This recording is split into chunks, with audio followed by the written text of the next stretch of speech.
கூட்டணி இல்லாமல் திமுகவால் வெல்ல முடியாது. இந்த முறை தேர்தலில் எங்களுக்கான தொகுதிகளை அதிகமாக கேட்டு பெறுவோம் என மார்க்சிஸ்ட் கம்யூனிஸ்ட் கட்சியினுடைய பொதுச் செயலாளர் தெரிவித்த கருத்து. அதனைத் தொடர்ந்து பல்வேறு கேள்விகள் எழுகிறது. அதனை பார்த்துக் கொண்டிருக்கிறோம். இந்த தருணத்தில் பத்திரிகையாளர் சுவாமிநாதன் நம்முடைய இணைந்திருக்கிறார்.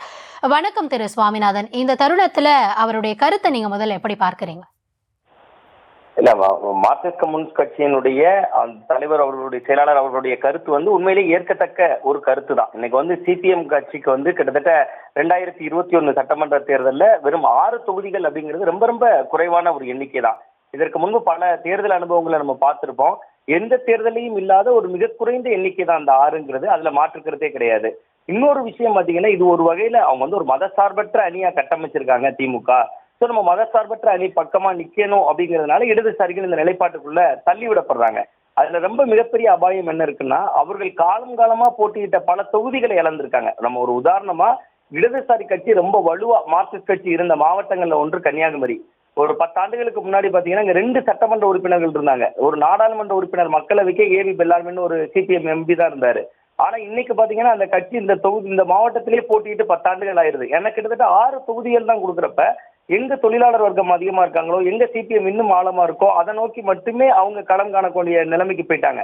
ஸோ அவங்க இயல்பாவே பாரம்பரியமாவே தங்களுக்கு இருந்த ஒரு ஓட்டு வங்கியும் இதனால அவங்க இழந்திருக்காங்க. அதெல்லாம் ரீகால் பண்ணி தான், அதெல்லாம் மறுபரிசீலனை செய்துதான் இப்ப கூடுதல் தொகுதிகளை பெறணும் அப்படிங்கக்கூடிய அந்த முடிவு சிபிஎம்முக்கு ஒரு ஆரோக்கியமான முடிவு. உண்மையிலேயே அவர்களுக்கு 6 தொகுதி என்பது ரொம்ப ரொம்ப குறைவான ஒரு தொகுதி தான். அது ஒரு மன வருத்தத்தோடு தான் கடந்த முறை அவங்க ஏற்றிருக்காங்கிறத இந்த தேர்தல் நேரத்துல சொல்றதனுடைய பின்னணியா, இப்ப ஒரு 10 சீட்டாவது குறைந்தபட்சம் வேணும், இரட்டை இலக்க எண்ணிக்கை வேணும் அப்படிங்கக்கூடிய ஒரு அழுத்தத்தை இன்னைக்கு அவங்க திமுக கொடுத்திருக்காங்க அப்படின்னு தான் நம்ம இதை புரிந்து கொள்ள வேண்டியிருக்கு. திரு சுவாமிநாதன், அதாவது எப்படி தொகுதி பங்கீடு நடந்தாலுமே மொத்தம் இருக்கக்கூடிய சீட் 234 தான். ஸோ அதுக்குள்ளதான் இருக்கக்கூடிய கூட்டணி கட்சிகளுக்கும் தங்களுக்குமான அந்த தொகுதிகளை அவங்க பங்கீடு செஞ்சுக்கணும். இப்படி வரக்கூடிய தேர்தலில் ஒவ்வொரு கட்சிகளும் தொகுதியில அதிகமான தொகுதிகள் வேணும் அப்படின்னு கேட்கிறப்போ தலைமைக்கு என்ன மாதிரியான ஒரு நெருக்கடி ஏற்படும்? இல்லைன்னா வளரணும் அப்படின்றது சரிதான், ஆனா இந்த தொகுதிகள் பங்கீடு மூலமாக வளரணும், அதை வளர்ச்சியை காமிக்கணும் அப்படின்றது எந்த அளவுக்கு சாத்தியம்? இல்லை, அதாவது தொகுதி ஒவ்வொரு அரசியல் கட்சிக்கும் இப்போ ஒரு கொள்கை, ஒரு இலக்கு அப்படிங்கிறது இவங்களுக்கு இடதுசாரிகளுக்கு இன்னைக்கு ஒரு வலதுசாரி அரசியலுக்கு எதிர் துருவம். அதனால அவங்க இன்னைக்கு திமுக கூட்டணியில ஒரு பிரதான அங்கமா இருக்காங்க. பட் அதை தாண்டி தொழிலாளர் வர்க்கத்துக்காக இயங்குறதான இடதுசாரி இயக்கத்தோட கொள்கை. அப்ப அந்த தொழிலாளர்கள் ஓட்டை ஈர்க்கணும், தொழிலாளர்கள் பிரச்சனையை பேசணும். நம்ம இன்னைக்கு சண்முகம் அவர்கள் பேசினதை விட ரொம்ப ஆவேசமா சிபிஎம்மோட முன்னாள் மாநில செயலாளர் பாலகிருஷ்ணனே பேசியிருக்காருல்ல. தமிழ்நாடு காவல்துறைகளை போராட அனுமதிக்கலன்னு சொன்னதா இருக்கலாம், அவசர நிலை பிரகடனம் வந்துருச்சான்னு அவர் கேட்டதா இருக்கலாம். சோ அவர்களுக்கு இயல்புலயே இன்னொரு அழுத்தம் இருக்கு. அவங்களோட இயல்பான அந்த தொழிலாளர் வர்க்கத்துக்கும் போராட முடியல. இப்போ ஒரு கூட்டணிக்குள்ள ஒரு நட்பு ரீதியான பார்ட்னரா இருக்கிறதுனால அவங்க சாம்சங் போராட்டத்தை தாண்டி சிபிஎம் வலுவான எந்த போராட்டத்தையும் கடந்த 4 ஆண்டுகள்ல ரொம்ப ஆக்ரோஷமா முன்னெடுக்கல.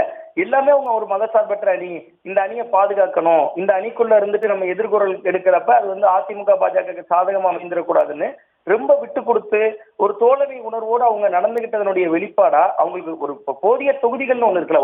ஒரு 6 சீட்டுக்கு எடுத்து 2 தான் ஜெயிக்கிறாங்கும் போது அடுத்த முறை ஒரு 10 கொடுத்தாதான் அவங்களோட சட்டமன்ற பிரதிநிதித்துவத்தை அதிகப்படுத்த முடியும். அதன் மூலமா தானே அவங்களுக்கு ஒரு கட்சியினுடைய ஒரு அடிப்படை இருக்குல்ல. அவங்களோட ஓட் பேங்கை கூட்டணும் அப்படிங்கக்கூடிய ஒரு இலக்கு இருக்கும்ல. மதசார்பற்ற அணிங்கிறதுக்காகவே தங்கள் கட்சியோட வளர்ச்சியை அவங்க கெடுத்துட்டு திமுக கூட நிக்க மாட்டாங்கல்ல முழுக்க. அதனால அவர் இந்த குரல்ங்கிறது உண்மையிலே ஒரு அழுத்தமான ஒரு அர்த்தமுள்ள குரல் தான் அது. ஏன்னா 6 சீட்டுங்கிறது ரொம்ப குறைவு தான் இடதுசாரி இயக்கங்கள்ல. ரொம்ப குறிப்பா சிபிஎம் கட்சிக்கு பல ஊர்களில் நல்ல கிளைகள் இருக்காங்க. இன்னைக்கும் அவங்களுக்கு பல திமுக எப்படி கிளைகள் இருக்கோ அது மாதிரி இன்னைக்கு இடதுசாரி இயக்கங்களை நீங்க எடுத்துக்கிட்டீங்கன்னா, ஜனநாயக வாலிபர் சங்கமா இருக்கலாம், இந்திய மாணவர் சங்கமா இருக்கலாம், அமைப்பு ரீதியா மாற்றுத்திறனாளிகளுக்கு கூட அவங்க அணிகள் வச்சிருக்காங்க. சோ அணிகள் இருக்கு, கட்டமைப்பு இருக்கு. அதுக்கான சீட்டு எண்ணிக்கை கிடைக்கல அப்படிங்கிறது போது அந்த அழுத்தம் வர்றது ஒரு மாநில செயலர் அவருடைய குரல் சரியான குரல் தான்.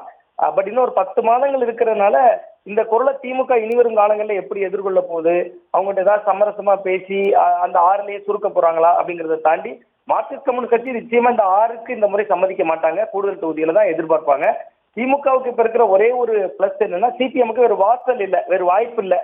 மதசார்பற்ற அணிங்கிறதுனால இவங்க கூட தான் இருந்தாகணும் அப்படிங்கக்கூடிய ஒரு நிலைப்பாடை மட்டும் திமுக தனக்கு சாதகமா பயன்படுத்துறதுக்கும் வாய்ப்பு இருக்கு.